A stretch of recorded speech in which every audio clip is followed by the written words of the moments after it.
The apartment was exactly as described in the online ad. Small, with peeling walls and a damp smell that seemed to penetrate to the bones. Even so, for Emma Wilson, that space represented the promise of a new beginning. "It's just for now," she whispered to herself as she watched the real estate agent open the dusty windows. The late afternoon light reluctantly entered, illuminating the dust particles dancing in the air.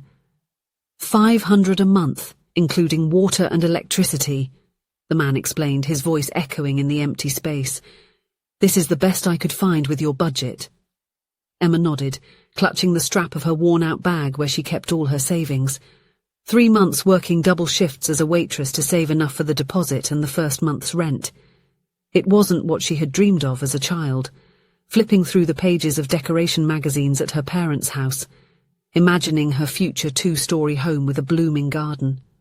But dreams change. People change. Or maybe they simply show their true faces when you least expect it. "I'll stay with it," said Emma, forcing a smile. "When can I move in?" "Tomorrow, if you want. I just need you to sign the papers." As she signed the lease agreement, Emma felt a chill down her spine, as if someone was watching her. She instinctively turned to the window, but there was only the grey sky of the afternoon turning into night. The way back to her friend's apartment, where she was temporarily staying, seemed longer today. Emma walked slowly, observing the shop windows, trying to ignore her reflection in the glass. At 22, she seemed to have aged a decade in the past few months. The deep, dark circles, the dull brown hair tied in a messy bun, the shoulders hunched under the invisible weight of disappointment. This wasn't how she imagined herself in her 20s. In her teenage dreams, she would be finishing college now, maybe starting a promising career, alongside someone who truly loved her. Instead, she was divorced, working as a waitress, about to move into a 1-room apartment with suspicious stains on the carpet. Her right hand unconsciously touched the mark left by the wedding ring that was no longer there. 4 years had passed since she met Ryan at a mutual friend's party. He, at 26, with dark hair and a charming smile, seemed so mature and self-assured compared to the guys her age. "You seem lost in thought," he said that night, offering her a drink. "Can I try to guess what you're thinking?" Emma smiled, intrigued. "Go ahead." "You're thinking that everyone here seems to know exactly what they want from life, while you're still trying to figure it out." The accuracy of his observation left her speechless. It was exactly what she was thinking as she watched her friends discussing career and future plans. "How did you know?" Ryan smiled, moving a little closer. "I recognized the look. I've been in your shoes before." That night they talked for hours. Ryan talked about his difficult childhood, about how he had worked since he was 16 to support himself, about his dreams of one day starting his own business. Emma shared her doubts about the future, her love for literature, and her desire to travel the world. When the sun was starting to rise, Ryan took her home and asked for her number. "I promise this won't be the last time we see each other," he said, with that smile that seemed to hold all the secrets of the universe. Emma smiled at the bittersweet memory. How he had kept that promise by calling the next day and inviting her for coffee. How in 2 weeks they were officially dating. How in 6 months he was already talking about marriage. "He's too old for you," her father had said when she introduced him to the family. Thomas Wilson was a quiet man, of few words, but when he spoke, his words carried weight. "And there's something about him.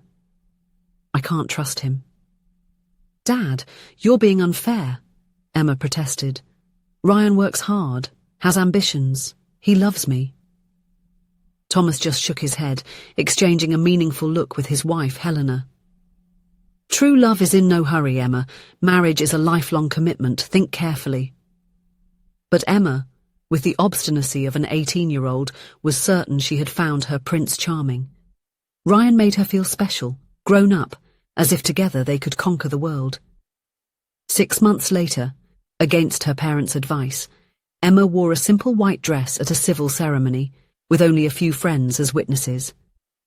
Ryan held her hands, promising eternal love, while her parents watched with tense smiles. "Don't forget to call us often, my dear. We'll always be here if you need us," said her father Thomas, hugging her tightly in farewell after Ryan announced they would be moving to the capital. "I'll think about whether I'll call or take the opportunity to run away from you," Emma replied with a mischievous smile, trying to ease the tension of the moment. "Don't even joke about something like that, my daughter," Thomas responded, his blue eyes serious. "You know how much we love you. I'd find you no matter what." The smell of freshly brewed coffee filled the small apartment when Beth, her co-worker and friend, arrived from the night shift. "So, what was the place like?" she asked, throwing herself onto the sofa next to Emma. "Habitable," Emma replied with a half-smile. "It's not the Ritz, but it's mine. I'm signing the contract early tomorrow." "I'm proud of you," Beth said, squeezing her hand.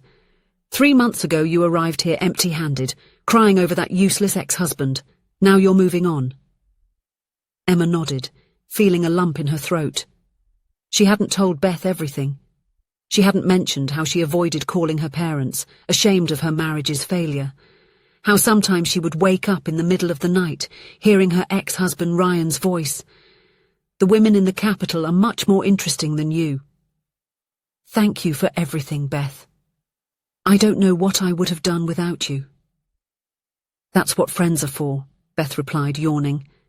"Now I'm going to get some sleep before the next shift, and you should do the same."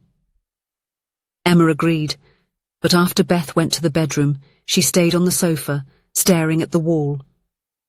Tomorrow would be the start of her new life. Alone. Without Ryan, without her parents, without the comfort of the life she once knew. She picked up her phone, looking at her parents' number in the contact list. The last contact had been 3 months ago, a brief message on her mother's birthday. She didn't have the courage to call, to hear the concern in their voices, to admit that they had been right about Ryan all along. With a sigh, she put the phone aside. Tomorrow would be a new day. The building where her new apartment was located was old, with a peeling facade and an elevator that seemed to defy the law of gravity with each ascent. Emma was carrying a small suitcase with her clothes and a box with some books and photos, all that remained of her previous life.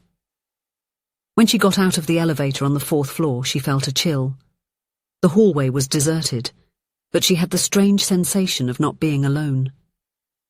She hurried her steps to apartment 412, where the real estate agent had promised to meet her with the keys. He had not arrived yet. Emma leaned against the wall next to the door, checking her watch. She was 15 minutes early.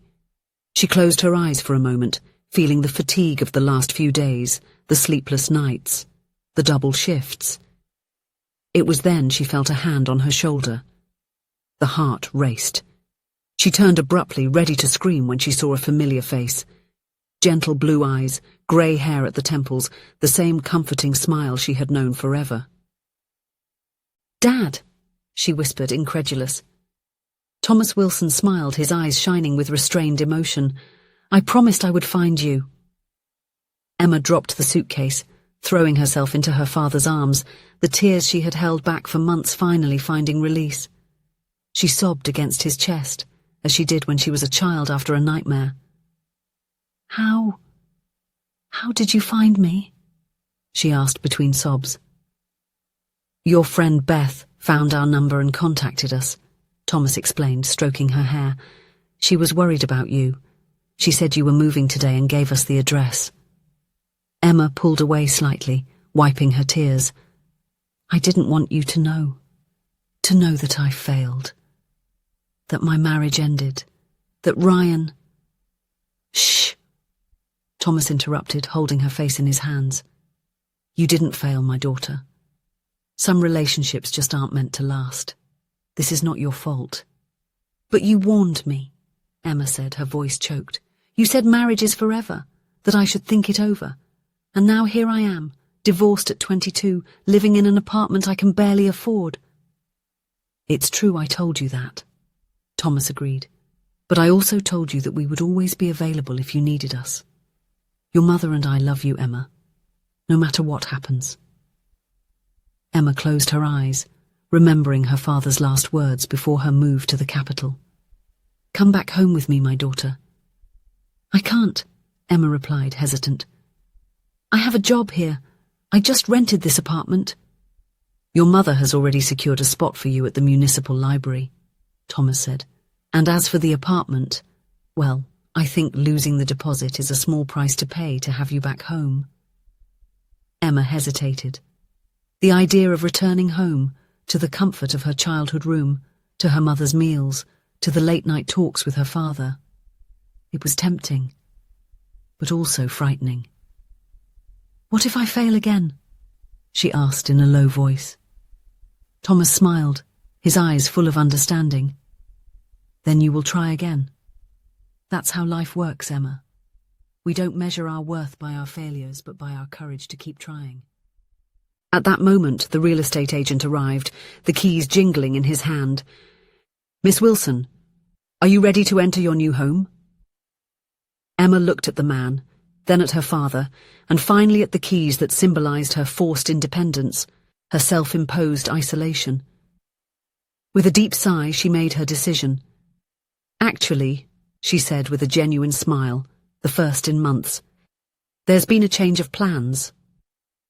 The journey back home was long, but comfortably silent. Emma watched the landscape through the car window, seeing the big city fade into the distance, giving way to open fields, small towns, and finally the familiar streets of her hometown. Your father respected your silence, interrupting only occasionally to offer water or ask if you needed to stop. Emma appreciated this space to organize her thoughts, to process everything that had happened in recent months. When they finally arrived at her childhood home, her mother was waiting on the porch, her anxious face transforming into pure joy as soon as she saw her step out of the car. Emma ran into her arms, feeling simultaneously adult and child, strong and vulnerable. "My girl," Helena whispered, holding her tight. "Welcome back." That night, after a dinner filled with Emma's favorite foods, the three of them sat in the living room. Emma recounted everything, how Ryan had changed after moving to the capital, how he openly cheated on her, how she had left with only the clothes on her back, too ashamed to ask for help. "I felt so stupid," she admitted, staring at the cup of tea in her hands. "You all warned me about him and I didn't want to listen." "The heart has its reasons which reason knows nothing of," Helena quoted softly. "You were in love, dear. Sometimes we need to make our own mistakes to grow." "But I wasted so much time," Emma lamented. 4 years of my life." "You didn't waste it," Thomas intervened. "You gained experience, wisdom. You learned about yourself, about what you want and don't want in a relationship. That is valuable." Emma reflected on her father's words. Perhaps he was right. Maybe this wasn't the end of her story, but just the closing of a chapter. "What do I do now?" she asked, more to herself than to her parents. "Now," Helena replied, "you rest, heal, and when you're ready you begin again. The library is waiting for you, but there's no rush." "And remember," Thomas added, "a strong and loving family is a safe harbour to return to when life surprises us with plots we didn't expect." Emma smiled, feeling a weight lift from her shoulders. She had left everything behind after the divorce, her dreams, her self-esteem, her connection with her parents. But now she realized that the most important things had never truly been lost. The love of her parents, the inner strength she didn't even know she had, the ability to start over. All of this remained intact, waiting for her to claim it. That night, lying in her old bed, Emma looked at the stars shining through the window. Tomorrow would be a new day, and this time she would not be alone. If you enjoyed the story, please leave a comment with a rating from 1 to 5 to show how much you liked it. Also, watch the video that is now appearing on your screen. See you soon.